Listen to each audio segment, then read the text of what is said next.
अस्सलाम वालेकुम दोस्तों, कहिड़ा हाल आहिनि। उमेद आहे ठीक हूंदा। दोस्तों तव्हांखे ॿुधाईंदा हलूं त तकरार ड्रामे जी ईंदड़ एपिसोड में छा थींदो।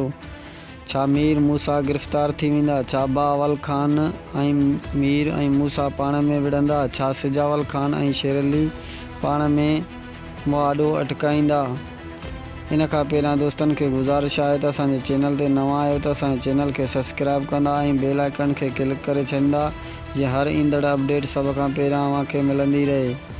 तो दोस्तों हलूं था पंहिंजी मेन टॉपिक जी तरफ़। दोस्तों तव्हांखे ॿुधाईंदा हलूं त नवाब ख़ान मीर ऐं मूसा खे गिरफ़्तार कराइण लाइ सूबेदार वटि पहुची वेंदो ऐं चवंदो त मुंहिंजो माण्हू मो आहे ऐं उहो मुंहिंजो माण्हू मारण वारा मीर ऐं मूसा ऐं दुरू आहिनि।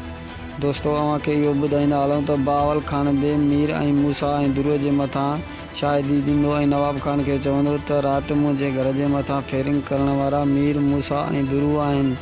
ॿिए तरफ़ तव्हां ॾिसंदव त गुलण खे वठी सिजावल ख़ान शेर अली जी औताक ते पहुची वेंदो ऐं गुलण शेर अली जे मथां शाहिदी ॾींदो त तो सिजावल ख़ान जे ॾेरनि खे बाहि ॾिनी आहे, पर शेर अली दलेर ऐं बहादुर माण्हू आहे ऐं हू सिजावल ख़ान खे चवंदो त अगरि मूंखे इहा छिछोर पाई करणी हुजे हा त मां सरेआम सीनो ठपे चवां हा त हीउ कमु मूं कयो आहे।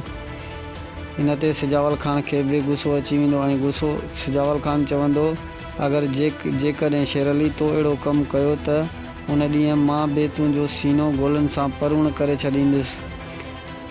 दोस्तों ॿिए तरफ़ तव्हां ॾिसंदो त सिजावल ख़ान जी घरवारी सिजावल ख़ान खे चवंदी त हाकिमज़ादीअ खे हाणे मां घणो घर में बर्दाश्त नथी करे सघां ऐं जेतिरो जल्दी थी सघे हिन जी शादी कराए हिन खे घर मां कढण वारी कर। सिजावल ख़ान चवंदो त तूं भले हिन खे मारे छॾ। इन ते दोस्तों सिजावल जी घरवारी चवंदी त मूं अलाह ते छॾियो आहे, मुंहिंजो फ़ैसिलो अलाह कंदो। तो दोस्तों असांखे ॾींदा इजाज़त। वरी ईंदड़ अपडेट में तव्हां सां मुलाक़ात थींदी। अलाह निगहबान।